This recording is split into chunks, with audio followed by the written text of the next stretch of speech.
നമസ്കാരം, MSU ടോക്സിലേക്ക് ഏവർക്കും സ്വാഗതം. അപ്പോൾ കഴിഞ്ഞ ക്ലാസ്സിൽ നമ്മൾ റഷ്യൻ വിപ്ലവത്തെക്കുറിച്ച് മുഴുവനായിട്ടുള്ള ക്ലാസ്സുകൾ ചെയ്ത് കഴിഞ്ഞു. 2 പാർട്ടായിട്ട് മുഴുവനായിട്ട് ചെയ്ത് കഴിഞ്ഞു. ഇന്ന് നമ്മൾ ചെയ്യുന്നത് ചൈനീസ് വിപ്ലവത്തെക്കുറിച്ചാണ് ഇന്നത്തെ ക്ലാസ്. അപ്പോൾ എല്ലാവരും നല്ല രീതിയിൽ ശ്രദ്ധിച്ച് ക്ലാസ് മനസ്സിലാക്കി പഠിക്കുക. അതുപോലെ തന്നെ പറയാനുള്ളത് MSU ടോക്സിൻ്റെ online tuition 8th to 10th വരെയുള്ള ഓൺലൈൻ ട്യൂഷൻ ആരംഭിച്ചിട്ടുണ്ട്. അപ്പോൾ അതിലേക്ക് ചേരാൻ താല്പര്യമുള്ള ആളുകൾ നമ്മുടെ മേലെ ഉള്ള നമ്പറിൽ കോൺടാക്റ്റ് ചെയ്ത് അതിലേക്ക് അഡ്മിഷൻ എടുക്കുക. അപ്പോൾ നമുക്കധികം വൈകാതെ എന്താക്കാം, ക്ലാസ്സിലേക്ക് പ്രവേശിക്കാം. അപ്പോൾ നോക്കിയേ, ചൈനീസ് വിപ്ലവത്തെക്കുറിച്ച് പറയുമ്പോൾ ചൈന വിപ്ലവം നടക്കുമ്പോൾ ചൈന എന്ന് പറയുന്നത് ഒരു രാജ്യത്തിൻ്റെയും കോളനി ആയിരുന്നില്ല. ചൈനീസ് വിപ്ലവത്തിൽ ഏറ്റവും പ്രധാനപ്പെട്ട ഒന്നായിരുന്നു ചൈന എന്ന് പറയുന്നത് ഒരു രാജ്യത്തിൻ്റെയും കോളനി ആയിരുന്നില്ല. എന്തെങ്ങനെ പറയാൻ കാരണം എന്ന് വെച്ചാൽ, അമേരിക്കൻ വിപ്ലവം നടന്ന സമയത്തോ അമേരിക്കൻ വിപ്ലവം നടക്കുമ്പോൾ അവിടെയുള്ള ഇംഗ്ലണ്ടിൻ്റെ കോളനി ആയിരുന്നു. ലാറ്റിൻ അമേരിക്ക നടക്കുന്ന സമയത്ത് അവിടെയെല്ലാം പോർച്ചുഗൽ, സ്പെയിന് പോലുള്ള രാജ്യങ്ങളുടെ കോളനികളായിരുന്നു. ബ്രസീലൊക്കെ നമ്മൾ പറഞ്ഞു. ആ റഷ്യൻ സമയത്ത് അവിടെയും കോളനികളുണ്ടായിരുന്നു. എന്നാൽ ചൈനീസ് വിപ്ലവം നടക്കുന്ന സമയത്ത് ചൈന ഒരു രാജ്യത്തിൻ്റെയും കോളനികളായിരുന്നില്ല. അവിടെ യുദ്ധങ്ങൾ നടക്കുന്ന കറുപ്പ് യുദ്ധങ്ങളായിരുന്നു ആദ്യമായിട്ട് പ്രധാനപ്പെട്ട യുദ്ധം എന്ന് പറയുന്നത്. ഈ കറുപ്പ് യുദ്ധങ്ങൾ ആരൊക്കെ തമ്മിലായിരുന്നു? ഇംഗ്ലണ്ടും ചൈനയും തമ്മിലായിരുന്നു കറുപ്പ് യുദ്ധങ്ങൾ നടന്നത്.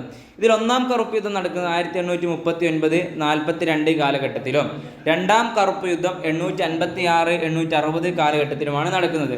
ഈ വർഷങ്ങൾ ഓർത്തു വെക്കണമെന്നില്ല, എക്സാമിന് അങ്ങനെ ചോദിക്കാറില്ല. ഓക്കെ, അവിടെ എന്താ സംഭവം എന്ന് വെച്ചാൽ, മഞ്ചു രാജാക്കന്മാർ ചൈന ഭരിക്കുന്ന കാലമായിരുന്നു. ചൈനീസ് വിപ്ലവം നടക്കുമ്പോൾ അവിടെ മഞ്ചു രാജവംശം എന്ന് പറയുന്ന രാജാക്കന്മാർ അവിടെ ചൈന ഭരിക്കുന്ന കാലമായിരുന്നു. ബ്രിട്ടനും ചൈനയും തമ്മിലായിരുന്നു വ്യാപാരം ഉണ്ടായിരുന്നത്. ഏതൊക്കെ രാജ്യങ്ങൾ തമ്മിൽ? ബ്രിട്ടൻ അഥവാ ഇംഗ്ലണ്ടും ചൈനയും തമ്മിലായിരുന്നു വ്യാപാര ബന്ധം ഉണ്ടായിരുന്നത്. ഇവിടെ പറയാനുള്ളത്, ചൈന ഭരിച്ച രാജവംശം നമ്മൾ പറഞ്ഞു മഞ്ചു രാജവംശം. ചില സമയത്ത് അവിടെ ചോദിക്കും കിങ് രാജവംശം. ഏത്? കിങ് രാജവംശം. ഇത് എന്താണ്? ചൈന ഭരിച്ച രാജവംശമാണ്. ഈ രാജവംശങ്ങളുടെ പേരാണ് കിങ് രാജവംശം, മഞ്ചു രാജവംശം. നമ്മൾ അവിടെ പറഞ്ഞിട്ടുണ്ട്. ഏത്? റഷ്യൻ വിപ്ലവം നടക്കുന്ന സമയത്ത് അവിടുത്തെ രാജവംശം സർചക്രവർത്തിമാരെന്ന് പറഞ്ഞിട്ടുണ്ട്. അതുപോലെ നമ്മുടെ ഓരോ രാജവംശവും പറഞ്ഞു. ബൂർബൻ രാജവംശം പറഞ്ഞിട്ടുണ്ട്, അതുപോലെ സ്റ്റുവർട്ട് രാജവംശമൊക്കെ പറഞ്ഞിട്ടുണ്ട് ഇംഗ്ലണ്ട് ഭരിക്കുന്ന കാലത്ത്. അതുപോലെ ചൈന ഭരിച്ച രാജവംശമാണ് കിങ് രാജവംശം അല്ലെങ്കിൽ മഞ്ചു രാജവംശം എന്നറിയപ്പെടുന്നത്. അങ്ങനെ ബ്രിട്ടനും ചൈനയും തമ്മിലാണ് എന്തുള്ളത്? വ്യാപാര ബന്ധം എന്ന് പറയുന്നത്. ഈ ബ്രിട്ടന് ചൈനയിലുള്ള എല്ലാ തുറമുഖത്തിലും എന്തില്ല? വ്യാപാരം നടത്താൻ പറ്റൂല. ചൈനയുമുള്ള ഏത് തുറമുഖത്തിലാണ് ബ്രിട്ടന് വ്യാപാര ബന്ധം അനുവാദമുള്ള തുറമുഖം? അത് കാൻഡൺ തുറമുഖമായിരുന്നു. ഏത്? കാൻഡൺ തുറമുഖത്തിലാണ് ബ്രിട്ടന് ചൈനയിൽ വ്യാപാരം നടത്താൻ അനുവാദമുള്ള തുറമുഖം എന്ന് പറയുന്നത്. അതായത് അവരുടെ കപ്പലുകളൊക്കെ അടക്കേണ്ട അല്ലെങ്കിൽ നിർത്തിയിടേണ്ട, സ്റ്റോപ്പ് ചെയ്യേണ്ട തുറമുഖം എന്ന് പറയുന്നത് അത് കാൻഡൺ തുറമുഖമാണ്. ഇവിടെ എന്താ വെച്ചാൽ, ബ്രിട്ടീഷുകാരെന്താക്കുന്നുണ്ട്? ചൈനയിൽ വന്നിട്ട് ധാരാളം പട്ടും കളിമൺ പാത്രമൊക്കെ കയറ്റിക്കൊണ്ടുപോകും. ഇവിടുന്ന് കയറ്റുമതി ചെയ്യും. അതേ സമയത്ത് ബ്രിട്ടനിലുള്ള ഒരു വസ്തുവും എന്താക്കാൻ പറ്റൂല, ഇവിടെ ചൈനയിൽ എന്ത് ചെയ്യാൻ പറ്റൂല? ഇമ്പോർട്ട് ചെയ്യാൻ പറ്റൂല, അഥവാ ഇറക്കുമതി ചെയ്യാൻ പറ്റൂല. ഇവിടുന്ന് എന്തും എക്സ്പോർട്ട് ചെയ്യാം, പക്ഷേ ഇറക്കുമതി ഒന്നും ചെയ്യാൻ പാടില്ല. അവിടുത്തെ ഒരു വസ്തുവും ഇവിടെ വിൽക്കാനോ ഒന്നും തന്നെ ചെയ്യാൻ പാടില്ല. അങ്ങനെ ഒരു സമയത്ത് എന്താക്കുകയാണ്, ബ്രിട്ടീഷുകാരുടെ ഒരു സാധനം ഇവിടെ ഇറക്കാൻ പറ്റില്ലല്ലോ. അങ്ങനെ ബ്രിട്ടീഷുകാരുടെ ഒരു കപ്പൽ ഇങ്ങോട്ട് വരുന്ന സമയത്ത് അതിൽ ആരും അറിയാതെ എന്താക്കുകയാണ്, അവിടെ ഒപ്പിയൻ എന്ന് പറയുന്ന ഒരു വസ്തു എന്താക്കുകയാണ്, അതിൽ വെക്കുകയാണ്. എന്നിട്ട് ചൈനയിലേക്ക് എന്താക്കി? ഇറക്കുമതി ചെയ്തു. ഇത് ചൈനീസ് സർക്കാർ ആരും തന്നെ അറിഞ്ഞിട്ടില്ല. ആരും തന്നെ അറിയാത്തൊരു പദ്ധതിയായിട്ടായിരുന്നു ബ്രിട്ടീഷുകാർ ചെയ്തിട്ടുള്ളത്. പക്ഷേ എന്താക്കി? ഇതൊരു വിധത്തിൽ ചൈനീസ് സർക്കാർ അറിയുകയും അങ്ങനെ ചൈനയിലെ സർക്കാർ ആ കറുപ്പ് മുഴുവനും, അല്ലെങ്കിൽ ഒപ്പിയൻ എന്ന് പറഞ്ഞാൽ കറുപ്പാണ്. കറുപ്പെന്ന് പറയുന്ന ഒരു ലഹരി വസ്തുവാണ്. ഈ കറുപ്പ് എന്താക്കി? മുഴുവനായിട്ടും നശിപ്പിച്ചു കളഞ്ഞു. അങ്ങനെ ഇതിലെന്താക്കി? ബ്രിട്ടീഷിന് വളരെ വലിയ നഷ്ടം തന്നെ ഉണ്ടായി. ബ്രിട്ടൻ ഈസ്റ്റ് ഇന്ത്യ കമ്പനിക്ക് വളരെ വലിയ നഷ്ടമുണ്ടായി. കാരണം ഓൾറെഡി എന്താക്കാൻ പറ്റുന്നില്ല, ഇവിടെ ഒന്നും ഇറക്കുമതി ചെയ്യാൻ പറ്റൂല. എന്തും അവിടുന്ന് എക്സ്പോർട്ട് ചെയ്യാൻ പറ്റുമെങ്കിൽ ഇവിടെ ഒന്നും ഇമ്പോർട്ട് ചെയ്യാൻ പറ്റുന്നില്ല. അതുകൊണ്ട് തന്നെ ബ്രിട്ടീഷ് ഈസ്റ്റ് ഇന്ത്യ കമ്പനിക്ക് എന്ത് നടക്കുന്നുണ്ട്? അവിടെ വല്ലാത്തൊരു അടി തന്നെയായിരുന്നു. വല്ലാത്ത വലിയ ലാഭമൊന്നും ലഭിക്കുന്നില്ല. അതിൻ്റെ ഇടയ്ക്കാണ് ഈ ഒരു കറുപ്പ് ആരും അറിയാതെ രഹസ്യമായിട്ട് കപ്പലിലേക്ക് കയറ്റി വിടുന്നത്, ചൈനയിലേക്ക് ഇറക്കുമതി ചെയ്യാൻ വേണ്ടിയിട്ട്. പക്ഷേ ഇതിവിടെ വരികയും ചൈനീസ് സർക്കാർ എന്താക്കി, ഇത് മുഴുവൻ നശിപ്പിക്കുകയും ചെയ്തപ്പോൾ അവർക്ക് എന്തായി, വലിയ ഒരു നഷ്ടം തന്നെ ഇവിടെ സാധിച്ചു, വലിയ നഷ്ടം തന്നെ ഉണ്ടായി. അങ്ങനെ എന്തായി, ഇങ്ങനെ കറുപ്പ് മുഴുവൻ നശിപ്പിച്ച കാരണത്താൽ എന്താക്കിയാണ് ബ്രിട്ടീഷുകാർ അഥവാ ലണ്ടൻകാരെന്താക്കി, അവിടെ ചൈനയുമായിട്ട് യുദ്ധത്തിലേർപ്പെട്ടു. ഈ യുദ്ധമായിരുന്നു കറുപ്പിനു വേണ്ടി അഥവാ ഒപ്പിയൻ നശിപ്പിച്ച കാരണത്താൽ ചൈനയുമായിട്ട് ബ്രിട്ടനും ചൈനയും തമ്മിൽ നടന്ന യുദ്ധമാണ് ഏത് യുദ്ധം? കറുപ്പ് യുദ്ധം എന്ന് പറയുന്നത്. ഇതിൽ ഏറ്റവും സങ്കടകരമെന്ന് പറയാനാണെങ്കിൽ ചൈനയ്ക്ക് ബാധിച്ച സങ്കടകരമായ ഒരു അവസ്ഥ എന്ന് പറയണമെങ്കിൽ ഈ യുദ്ധത്തിൽ എന്താക്കുകയാണ്, ബ്രിട്ടൻ വിജയിക്കുകയാണ്. ചൈന അവിടുന്ന് പരാജയപ്പെട്ടു, ബ്രിട്ടൻ വിജയിച്ചു. ഈ ഒരു കാരണം കൊണ്ട് തന്നെ ബ്രിട്ടീഷുകാർക്ക് ഇവിടെ എന്തുണ്ടായിരുന്നില്ല, ഒരു തരത്തിൽ ഇമ്പോർട്ട് ചെയ്യാൻ പറ്റുമായിരുന്നില്ല. അങ്ങനെ ഇരിക്കുമ്പോൾ ചൈനയോട് യുദ്ധം ചെയ്ത് ചൈനയോട് എന്താക്കി കറുപ്പ് യുദ്ധത്തിൽ വിജയിക്കുകയും ചെയ്തപ്പോൾ എന്തായി, ഇവിടെ ബ്രിട്ടൻ ഒരു അധികാരം ലഭിച്ചു, ഇവിടെ ചൈനയിൽ ഒരു അധികാരം ലഭിച്ചു. അങ്ങനെ ബ്രിട്ടൻ എന്താക്കി, ചൈനയിലേക്ക് വ്യാപാര ബന്ധങ്ങൾ എന്താക്കി ഊട്ടി ഉറപ്പിച്ചു അഥവാ കൂട്ടി.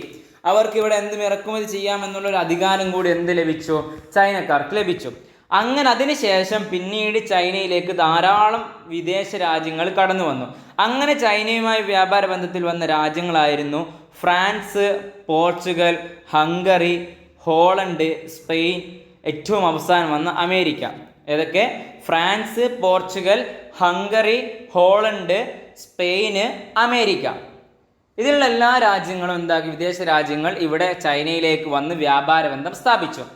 പക്ഷേ ഇവിടെ അമേരിക്കക്ക് വലിയൊരു പ്രശ്നം എന്തെന്ന് വെച്ചാൽ, നേരിടേണ്ടി വന്ന പ്രശ്നം എന്ന് വെച്ചാൽ, അമേരിക്ക ഏറ്റവും അവസാനം വന്ന ഒരു വിദേശ രാജ്യമായിരുന്നു USA. അത് കാരണം കൊണ്ട് തന്നെ അമേരിക്കക്ക് വേണ്ട വിധത്തിലുള്ള ഒരു പരിഗണന അല്ലെങ്കിൽ വേണ്ട വിധത്തിൽ ഇവിടെ ഒരു കച്ചവടം, വ്യാപാര ബന്ധം ഉണ്ടാക്കാൻ സാധിച്ചില്ല. ഇക്കാരണം കൊണ്ട് തന്നെ അമേരിക്ക എന്താക്കി, ഒരു നയം വെക്കുകയാണ്. ഏതാണ് നയം? അതാണ് തുറന്ന വാതിൽ നയം എന്ന പേരിൽ അറിയപ്പെടുന്നത്. തുറന്ന വാതിൽ നയം. കാരണം എന്താ, ഇവിടത്തേക്ക് അമേരിക്കക്ക് വ്യാപാര സാഹചര്യം കുറഞ്ഞപ്പോൾ തുറന്ന വാതിൽ നയത്തിലോടുകൂടെ എന്താക്കി, വ്യാപാര സാഹചര്യം കൂട്ടുകയാണ് അമേരിക്ക ചെയ്തത്. അങ്ങനെ അമേരിക്ക സ്വീകരിച്ച നയമായിരുന്നു തുറന്ന വാതിൽ നയം. ചിലപ്പം ക്വസ്റ്റ്യനിലുണ്ടാവും, തുറന്ന വാതിൽ നയം ചൈനയിൽ സ്വീകരിച്ച വിദേശ രാജ്യമേത് എന്ന് ചോദിക്കാം, അല്ലെങ്കിൽ തുറന്ന വാതിൽ നയം ഉണ്ടാക്കിയ രാജ്യമേതെന്ന് ചോദിക്കാം. അതേതാണ്? USA, America. അല്ലെങ്കിൽ ചോദിക്കും അമേരിക്ക സ്വീകരിച്ച നയം ഏതെന്നും ക്വസ്റ്റ്യനിൽ വരാൻ ചാൻസ് ഉണ്ട്. അപ്പം ഏതാണ് തുറന്ന വാതിൽ നയം? മാറിപ്പോകരുത്. കാരണം എന്തായിരുന്നു, അമേരിക്ക ഏറ്റവും അവസാനം വ്യാപാര ബന്ധത്തിൽ ഏർപ്പെട്ടതായിരുന്നു ചൈനയിലേക്ക്. അക്കാരണം കൊണ്ട് തന്നെ വ്യാപാര സാഹചര്യം അല്ലെങ്കിൽ വ്യാപാരത്തിനുള്ള സാധ്യത എന്താക്കി, ചൈനയിൽ വളരെയേറെ കുറഞ്ഞു എന്നുള്ളതായിരുന്നു ഏറ്റവും വലിയ തിരിച്ചടി അമേരിക്കക്ക് ഉണ്ടായിരുന്നത്. അത് കാരണത്താലാണ് തുറന്ന വാതിൽ നയം എന്ന് പറയുന്ന ഒരു നയം എന്താക്കിയത്, അമേരിക്ക സ്വീകരിച്ചത്. ഓക്കെ. അങ്ങനെ 1850 ശേഷം അഥവാ കറുപ്പ് യുദ്ധത്തിന് ശേഷം എന്താക്കുകയാണ്, ധാരാളം വിദേശികൾ ചൈനയിലേക്ക് വരാൻ തുടങ്ങി. അതിലാണ് നമ്മൾ പറഞ്ഞത് സ്പെയിന്, ഫ്രാൻസ്, ഹംഗറി, ഹോളണ്ട് പോലെയുള്ള രാജ്യങ്ങൾ നമ്മൾ എന്താക്കിയത് പറഞ്ഞത്. അങ്ങനെ ധാരാളം വിദേശ രാജ്യങ്ങൾ ചൈനയിലേക്ക് വരാനും തുടങ്ങി.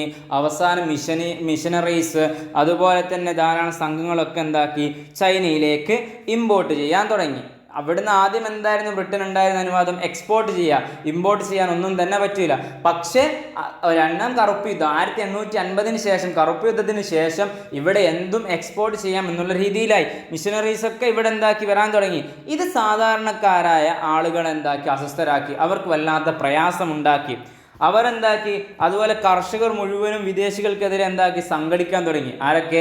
സാധാരണ ജനങ്ങളും കർഷകരെല്ലാവരും വിദേശികൾക്കെതിരെ എന്താക്കാണ്, സംഘടിക്കാൻ തുടങ്ങി. അവർക്കെതിരെ, കാരണം മിഷനറീസും കാര്യങ്ങളൊക്കെ ഇവിടെ ഇമ്പോർട്ട് ചെയ്യുമ്പോൾ ഇവർക്കുള്ള ജോലി സാധ്യത കുറഞ്ഞു വരുന്നു. അതുകൊണ്ട് ഇവരെന്താക്കി, അവർക്കെതിരെ സംഘടിക്കാൻ തുടങ്ങി. അങ്ങനെ എന്താക്കി, അവർക്കെതിരെ ആക്രമണം വരെ നടത്തിയ ആര്? ഈ കർഷകരും സാധാരണ ജനങ്ങളും. അങ്ങനെ വിദേശ വസ്തുക്കളും വിദേശ വിദേശികളെയൊക്കെ എന്താക്കി, ചൈനക്കകത്ത് വെച്ച് തന്നെ ആക്രമിച്ചു. ചൈനയുടെ ഉള്ളിൽ വെച്ച് ചൈനയിലേക്ക് വന്ന വിദേശ ശക്തികളെയും അവിടെ ഉണ്ടായിരുന്ന വിദേശികൾ സ്ഥാപിച്ച അവരുടെ സ്ഥാപനങ്ങളെയും അവർ ഇമ്പോർട്ട് ചെയ്ത വസ്തുക്കളും എല്ലാം തന്നെ അവിടെയുള്ള സാധാരണ ജനങ്ങളും കർഷകരും സംഘടിച്ച ആ ഒരു സംഘടന എന്താക്കി, നശിപ്പിച്ചു കളഞ്ഞു. അങ്ങനെ നശിപ്പിച്ച ഈ ഒരു യുദ്ധമായിരുന്നു എന്ത്? ബോക്സർ കലാപം എന്നറിയപ്പെട്ടത്. ഇതായിരുന്നു ബോക്സർ കലാപം എന്നറിയപ്പെട്ടത്. ഇതിന് അപ്പോൾ നമ്മൾ വിചാരിക്കും ചൈനീസ് സർക്കാർ ഇതിനൊന്നും ചെയ്തിട്ടില്ലേ അല്ലെങ്കിൽ മിണ്ടിയിട്ടില്ലേ എന്ന് വിചാരിക്കും. പക്ഷേ ചൈനീസ് സർക്കാർ എന്താക്കി, മൗനം സമ്മതം നൽകി. അഥവാ നിങ്ങൾ ചെയ്തോളൂ, ഞങ്ങൾ എന്താക്കില്ല, ഒന്നും തന്നെ ഇതിന് പ്രതികരിക്കുമില്ല, അനുകൂലിക്കുന്നുണ്ട് എന്നുള്ള രീതിയിൽ മൗനം പാലിച്ചു അവിടെ ഇരുന്നു. അങ്ങനെ ഒരു മൗനം സമ്മതം ലഭിച്ചു. ഇക്കാരണം കൊണ്ട് തന്നെ ചൈനയിലെ അന്നത്തെ ബോക്സർമാരെല്ലാവരും എന്താക്കി, ഇതിന് ആക്രമണം അഴിച്ചുവിട്ടു. ബോക്സേഴ്സ് എല്ലാവരും ആക്രമണം അഴിച്ചുവിട്ടു. അങ്ങനെ ചൈന എന്ന് പറയുന്ന രാജ്യത്തിലുള്ള ആളുകളുടെ ആക്രമണം സഹിക്കവയ്യാതെ അവിടേക്ക് വന്ന വിദേശ രാജ്യങ്ങൾ ഏതൊക്കെ? Spain, Holland, Hungary, France, America പോലുള്ള എല്ലാ രാജ്യങ്ങളും എന്താക്കി, ഒന്നിച്ചുകൂടി. എല്ലാ വിദേശ ശക്തികളെല്ലാം ഒന്നിച്ചുകൂടി. എന്നിട്ട് ഒരു സൈനിക ബലമുണ്ടാക്കി, സൈനിക നീക്കമുണ്ടാക്കി, ഒരു സൈന്യം തന്നെ അവരുണ്ടാക്കി എന്നൊക്കെ പറയാം. അങ്ങനെ സൈന്യമൊക്കെ എന്താക്കി അവർ ഈ ഒരു ബോക്സർ കലാപത്തെ എന്താക്കി, അടിച്ചമർത്തി. ബോക്സർ കലാപം അടിച്ചമർത്തി. മനസ്സിലായില്ലേ? എന്താണ് ബോക്സർ കലാപം? ചൈനയിലേക്ക് വിദേശ രാജ്യങ്ങളിലുള്ള ആളുകൾ വന്നിട്ട് ഇവിടെ മിഷനറീസ് സാധനങ്ങളൊക്കെ ഇമ്പോർട്ട് ചെയ്തപ്പോൾ ഇത് ചൈനയിലെ സാധാരണ കർഷകർക്കും സാധാരണ ജനങ്ങൾക്കും സഹിക്കവയ്യാതെയായി അവർ അസ്വസ്ഥതാക്കി. അവരങ്ങനെ ആക്രമണം അഴിച്ചു വിട്ടു. അതിൽ ചൈനയിലെ ബോക്സർമാരെല്ലാവരും കൂടി ഇവർക്കെതിരെ ആക്രമണം ഉണ്ടാക്കിയപ്പോൾ അവർ എന്താക്കി, എല്ലാ വിദേശ രാജ്യങ്ങളും ഒരുമിച്ച് കൂടി ഈ ഒരു കലാപം അടിച്ചമർത്തി. ഇതായിരുന്നു ബോക്സർ കലാപം എന്നറിയപ്പെട്ടത്. ഈ ബോക്സർ കലാപം നടന്നപ്പോഴാണ് 1900-ലാണ് ബോക്സർ കലാപം നടക്കുന്നത്. ഏതുപോലെ എന്ന് വെച്ചാൽ ഇതെവിടെയാണ്? ചൈനയിൽ വെച്ചാണ് ബോക്സർ കലാപം നടക്കുന്നത്. അഥവാ ബൂവർ യുദ്ധം എന്ന് പറയുന്നൊരു യുദ്ധം നടന്നിട്ടുണ്ട്. എവിടെ? ദക്ഷിണാഫ്രിക്ക. എവിടെ? ദക്ഷിണാഫ്രിക്ക. ഇത് ദക്ഷിണാഫ്രിക്കയിലെ ബൂവർ എന്ന് പറയുന്ന ഒരു വർഗ്ഗമുണ്ട്. ആ വർഗ്ഗക്കാരും ഇംഗ്ലണ്ടുകാരും തമ്മിൽ നടത്തിയൊരു യുദ്ധമായിരുന്നു. ഇതൊരു സാഹചര്യം തന്നെയായിരുന്നു. അങ്ങനെ ഇംഗ്ലണ്ടുകാരും നടത്തിയ യുദ്ധമായിരുന്നു ഏത്? ബൂവർ യുദ്ധം എന്ന് പറയുന്നത്. അതെവിടെയാണ്? ദക്ഷിണാഫ്രിക്കയിലാണ്. എങ്കിൽ ബോക്സർ കലാപം എവിടെയാണ്? ചൈനയിലാണ്. മാറിപ്പോരുത്. ചിലപ്പം ബൂവർ യുദ്ധം ചോദിച്ചിട്ട് നമ്മൾ ചൈന നേരി കൊടുക്കാൻ പാടില്ല. രണ്ടും ഒരേ അക്ഷരം കൊണ്ട് തുടങ്ങുന്നതുകൊണ്ട്. അപ്പം ബോക്സർ കലാപമാണ് എവിടെ ആരംഭിക്കുന്നത്? ചൈനയിൽ ആരംഭിക്കുന്നത്. അത് 1900-ലാണ് ആരംഭിച്ചതെങ്കിൽ അത് അടിച്ചമർത്തപ്പെട്ടത് എപ്പോഴാണ്? 1901-ലാണ്. ബോക്സർ കലാപം അടിച്ചമർത്തപ്പെട്ടത് 1901-ലാണ്. ഓക്കെ, നമ്മൾ പറഞ്ഞു കറുപ്പ് യുദ്ധത്തിന് ശേഷം വിദേശ രാജ്യങ്ങളെല്ലാം എവിടേക്ക് കയറി വന്നു? ഇവിടെ സ്ഥാപിച്ചു. എവിടെ? ചൈനയിൽ വ്യാപാര ബന്ധം സ്ഥാപിച്ചു. അവിടെ വ്യാപാരം ആരംഭിച്ചു എന്നൊക്കെ നമ്മൾ ചർച്ച ചെയ്തു. അങ്ങനെ വിദേശ രാജ്യങ്ങൾ അല്ലെങ്കിൽ വിദേശ ശക്തികൾ ചൈനയിലേക്ക് വന്നപ്പോൾ ചൈനയ്ക്കുണ്ടായ ഗുണങ്ങൾ എന്തൊക്കെയായിരുന്നു? ഒന്ന്, വിദേശ വിദ്യാഭ്യാസം. ധാരാളം വിദേശ വിദ്യാഭ്യാസങ്ങൾ ആർക്ക് ലഭിച്ചു? ചൈനയിലേക്ക് ലഭിച്ചു. മറ്റൊന്നായിരുന്നു വിദേശികളുമായുള്ള സമ്പർക്കം. അവരുമായിട്ട് ബന്ധത്തിലേർപ്പെടാൻ സാധിച്ചു. മറ്റൊന്ന്, വിദേശ പ്രക്ഷോഭങ്ങൾ മനസ്സിലാക്കാൻ സാധിച്ചു. അന്ന് യൂറോപ്പിലൊക്കെ നടക്കുന്ന കലാപങ്ങളും വിപ്ലവങ്ങളൊക്കെ ആർക്ക് മനസ്സിലാക്കാൻ സാധിച്ചു? ചൈനയിലെ ജനങ്ങൾക്ക്, സാധാരണ ജനങ്ങൾക്ക് പോലും മനസ്സിലാക്കാൻ സാധിച്ചു. ഇവിടെ ഇപ്പോൾ ഭരിക്കുന്ന രാജവംശം നമ്മൾ പറഞ്ഞു മഞ്ചു രാജവംശമാണ്, അഥവാ കിങ് രാജവംശമാണ്.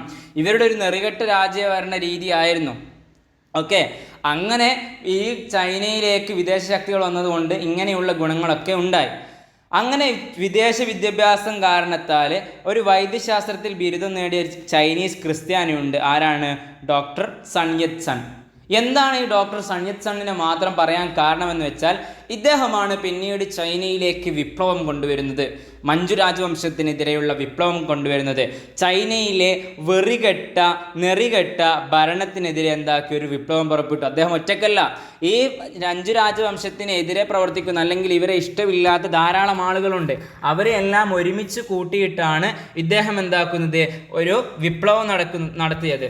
അങ്ങനെ ഡോക്ടർ സൺ യറ്റ് സൺ രാജാക്കന്മാരുടെ നെറികെട്ട ഭരണത്തിനെതിരെ വിപ്ലവം നടത്തിയപ്പോഴാണ് 1911. ഇതിൻ്റെ ഫലമായിട്ട് 1911 വിപ്ലവത്തിൻ്റെ ഫലമായിട്ട് എന്തായി, അവിടെയുള്ള മഞ്ജു രാജവംശം അല്ലെങ്കിൽ കിങ് രാജവംശം എന്താക്കി, അടിയുറച്ചുപോയി. അഥവാ അടിയുറച്ചു എന്നല്ല, അധംപതിച്ചു പോയി. അഥവാ അവരെന്തായി, നിലംപരിശായി. അവരുടെ ഭരണം അവിടെ അതോടുകൂടെ അവസാനിച്ചു പോയി. ഓക്കെ, മഞ്ജു രാജവംശത്തിൻ്റെ ഭരണം അവസാനിക്കാൻ കാരണമായ യുദ്ധം ഏതെന്ന് ചോദിച്ചാൽ ഏതാണ്? 1911 വിപ്ലവം. 1911 വിപ്ലവമാണ് മഞ്ജു രാജവംശം അവസാനിക്കാൻ കാരണമായ വിപ്ലവം. അങ്ങനെ പിന്നീട് അവസാനിക്കുകയും ചൈന ഒരു റിപ്പബ്ലിക്കായി മാറുകയും ചെയ്തു. വിപ്ലവകാരികൾ പറഞ്ഞു ചൈന ഇനി റിപ്പബ്ലിക്കാണെന്ന് പ്രഖ്യാപിക്കുകയും ചെയ്തു. പിന്നീട് ചൈനീസ് വിപ്ലവത്തിൻ്റെ ആത്മീയ നേതാവ് എന്നൊക്കെ ഡോക്ടർ സൺ യറ്റ് സൺ ആണ്. ആരാണ്? Doctor Sun Yat Sen. അങ്ങനെ 1911 വിപ്ലവമൊക്കെ കഴിഞ്ഞു. ആ രാജവംശമൊക്കെ എന്താക്കി, അധംപതിച്ചു. അവരൊക്കെ നിലംപരിശായി. പിന്നീട് അവരുടെ ഭരണത്തിലേക്ക് വരുന്ന ആരാണ്? ഡോക്ടർ സൺ യറ്റ് സൺ ആണ് പിന്നീട് ചൈന ഭരിക്കുന്നത്. ഈ വിപ്ലവകാരികളൊക്കെ ഉണ്ട്, അദ്ദേഹത്തിൻ്റെ കൂടെ വിപ്ലവകാരികളൊക്കെ ഉണ്ട്. അങ്ങനെ സൺ യറ്റ് സൺ എന്താക്കുക, അവിടെ ഭരണം നടത്തി. പക്ഷെ അതേ കാലം എന്താക്കിയിട്ടില്ല, ഭരണം നടത്തിയിട്ടില്ല. ആര്? ഡോക്ടർ സൺ യറ്റ് സൺ അതേ കാലം ഭരണം നടത്തിയിട്ടില്ല. ഏകദേശം 1912 പിറ്റേ വർഷം തന്നെ അദ്ദേഹം ഭരണത്തിൽ നിന്ന് എന്തായി, മാറേണ്ടി വന്നു. ആ ഡോക്ടർ സൺ യറ്റ് സണ്ണിന് ശേഷം പിന്നീട് ഭരണം ഏറ്റെടുക്കുന്നത് യുവാൻ ഷിക്കായാണ്. ആരാണ്? യുവാൻ ഷിക്കായാണ്. അദ്ദേഹവും അധികകാലം എന്താക്കിയിട്ടില്ല, ഭരണം നടത്തിയിട്ടില്ല. ഓക്കെ, പിന്നീട് ഇവിടെ ചർച്ച ചെയ്യേണ്ട ഒന്നാണ് മെയ് 4th മൂവ്മെൻറ്റ്. ഏത്? May 4th movement. ഇത് ഏത് രാജ്യത്താണ് നടന്നത്? ചൈനയിലാണ് മെയ് 4th മൂവ്മെൻറ്റ് നടക്കുന്നത്. ഇത് ഒരു വിദ്യാർത്ഥി പ്രക്ഷോഭമാണ്. വിദ്യാർത്ഥികളുടെ ഒരു പ്രക്ഷോഭം അല്ലെങ്കിൽ വിദ്യാർത്ഥികളുടെ ഒരു പ്രകടനമാണ്. ഈ പ്രകടനം വിദ്യാർത്ഥികൾ എന്താ നടത്താൻ കാരണമെന്ന് വെച്ചാൽ ജപ്പാനെതിരെയുള്ള ഒരു പ്രക്ഷോഭമായിരുന്നു. ജപ്പാൻ്റെ അതിക്രൂരമായ ഇടപെടലും കാര്യങ്ങൾക്കും എതിരെയുള്ള ഒരു പ്രക്ഷോഭം അല്ലെങ്കിൽ ഒരു പ്രകടനമായിരുന്നു ഏത്? May 4th movement. ഇത് ഏത് രാജ്യത്താണ് നടന്നതെന്ന് ചോദിക്കാം. അതെവിടെയായിരുന്നു? ചൈനയിൽ. അതായത് അങ്ങനെ പറയാൻ കാരണം നമ്മൾ പഠിച്ചിട്ടുണ്ട് ഒക്ടോബർ വിപ്ലവം, ഫെബ്രുവരി വിപ്ലവം. അതോടുകൂടെ മെയ് 4th മൂവ്മെൻറ്റ് എന്നൊക്കെ പറഞ്ഞങ്ങ് തരുമ്പോൾ ഇതും റഷ്യൻ വിപ്ലവമാണെന്ന് വിചാരിച്ച് എഴുതാൻ പാടില്ല. റഷ്യയിലാണ് നടന്നതെന്ന് വിചാരിച്ച് എഴുതാൻ പാടില്ല. മെയ് 4th മൂവ്മെൻറ്റ് ചൈനയിലാണ് നടക്കുന്നത്. ഇത് നടന്നത് 1919 മെയ് 4th-നാണ്. 1919 മെയ് 4th-നാണ്. അഥവാ ഫെബ്രുവരി വിപ്ലവം എപ്പോഴാണ് നടക്കുന്നത്? 1917 ഫെബ്രുവരി വിപ്ലവം നടക്കുന്നത്, മാർച്ച് 12-ന്. ഓക്കെ, 1917 നവംബർ 6-നാണ് ഒക്ടോബർ വിപ്ലവം. ഞാൻ പറഞ്ഞത് എന്താണെന്ന് വെച്ചാൽ ഒന്ന് കണക്ട് ചെയ്ത് പറഞ്ഞതേ ഉള്ളൂ. അതുപോലെ മെയ് 4th മൂവ്മെൻറ്റ് നടക്കുന്നത് 1919 മെയ് 4th-നാണ്. ഓക്കെ, പിന്നീട് യുവാൻ ഷിക്കായി എന്തായി, മരണപ്പെട്ടു. അതിനുശേഷം വീണ്ടും ആര് ഭരണത്തിലേക്ക് വരികയാണ്? ഡോക്ടർ സൺ യറ്റ് സൺ എന്താക്കി, വീണ്ടും ഭരണത്തിലേക്ക് വന്നു. നമ്മൾ പറഞ്ഞു 1911 അദ്ദേഹം എന്താക്കിയിട്ടുണ്ട്, വിപ്ലവം നടത്തി. 1912 അദ്ദേഹം എന്താക്കി, കുമിന്തങ് പാർട്ടി എന്ന് പറയുന്ന ഒരു പാർട്ടി നിർമ്മിച്ചു. 1912 കുമിന്തങ് പാർട്ടി രൂപീകരിച്ചത്. ഈ പാർട്ടി രൂപീകരിക്കുന്നത് അദ്ദേഹവും മാത്രമല്ല, അദ്ദേഹത്തിനോട് കൂടെ വിപ്ലവത്തിൽ പങ്കെടുത്ത അന്നത്തെ വിപ്ലവകാരികളുണ്ടല്ലോ, ഇവരെല്ലാവരും കൂടി ഒരുമിച്ച് കൂടിയിട്ടാണ് 1912 അഥവാ 1911 വിപ്ലവം കഴിഞ്ഞ് പിറ്റേ വർഷം തന്നെ 1912 അദ്ദേഹം എന്താക്കി, പാർട്ടി രൂപീകരിച്ചത്. ഈ പാർട്ടിയാണ് പിന്നീട് എന്താക്കിയത്, ചൈനീസ് ഭരണത്തിലേക്ക് ഏറ്റെടുത്തത്. അഥവാ യുവാൻ ഷിക്കായിക്ക് ശേഷം ഡോക്ടർ സൺ യറ്റ് സൺ ഭരണം ഏറ്റെടുത്തെന്ന് പറയുമ്പോൾ ഈ കുമിന്തങ് പാർട്ടിയാണ് ഭരിക്കുന്നത് എന്ന് പറയാം. ഓക്കെ, ക്ലിയർ ആയല്ലോ. അപ്പോൾ ചൈനീസ് വിപ്ലവത്തിൽ നമ്മൾ പറഞ്ഞു 1900 ബോക്സർ കലാപം പറഞ്ഞു, 1901 അത് അടിച്ചമർത്തപ്പെട്ടു എന്ന് പറഞ്ഞു. അവിടെയുള്ള രാജവംശം ഏതാണെന്ന് പറഞ്ഞു, മഞ്ജു രാജവംശം അല്ലെങ്കിൽ കിങ് രാജവംശമാണ്. ഈ രാജവംശം അവസാനിച്ചത് എപ്പോഴാണ്? 1911 ഡോക്ടർ സൺ യറ്റ് സണ്ണിൻ്റെ നേതൃത്വത്തിലുള്ള ഒരു വിപ്ലവം കാരണമാണെന്നുള്ള കാര്യങ്ങളൊക്കെ നമ്മൾ ഇന്നത്തെ ക്ലാസ്സിൽ ചർച്ച ചെയ്തു. ഇന്നത്തെ ക്ലാസ് ഇവിടെ വൈൻഡപ്പ് ചെയ്യാൻ പോവുകയാണ്. ഇതിൻ്റെ ബാക്കി പോർഷൻ അടുത്ത ക്ലാസ്സിൽ നമ്മൾ ചർച്ച ചെയ്യുന്നതായിരിക്കും. ഇന്നത്തെ ക്ലാസ്സിൽ എന്തെങ്കിലും ഡൗട്ട്സും കാര്യങ്ങളുണ്ടെങ്കിൽ നിങ്ങൾ കമൻറ്റിലൂടെ അറിയിക്കുക. അതുപോലെ MSVU ടോക്സ് എന്ന് പറയുന്ന ഈ ചാനൽ നിങ്ങൾ ആദ്യമായിട്ടാണ് കാണുന്നതെങ്കിൽ ലൈക്ക് ചെയ്യുക, സബ്സ്ക്രൈബ് ചെയ്യുക. നിങ്ങളുടെ ഓരോ ലൈക്കും സബ്സ്ക്രൈബും ഷെയറുമാണ് നമ്മുടെ ഈ ചാനലിനെ മുന്നോട്ട് കൊണ്ടുപോകുന്നത്. അതാണ് നമ്മൾക്കൊരു മോട്ടിവേഷനൊക്കെ നൽകുന്നതെന്ന് നിങ്ങൾക്കറിയാം. അപ്പോൾ നിങ്ങൾക്ക് നല്ലൊരു ദിനം ആശംസിച്ചുകൊണ്ട് എല്ലാ പരീക്ഷകളും നല്ല രീതിയിൽ തന്നെ മുന്നോട്ട് പോകാൻ സാധിക്കട്ടെ എന്ന് പ്രാർത്ഥിച്ചുകൊണ്ട് നിർത്തുന്നു. നന്ദി, നമസ്കാരം.